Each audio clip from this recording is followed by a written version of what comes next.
No a my jdeme na první místo v této skupině, v této třídě. A tam se umístil, přátelé, já jsem na to koukal, ale to je neuvěřitelný, to je normální blázen. Jan Srb.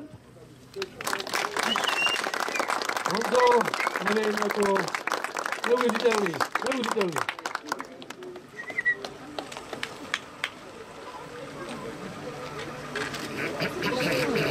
Pozor s tím líbáním, jo. Gratulace! A vítězem je Jan Srb.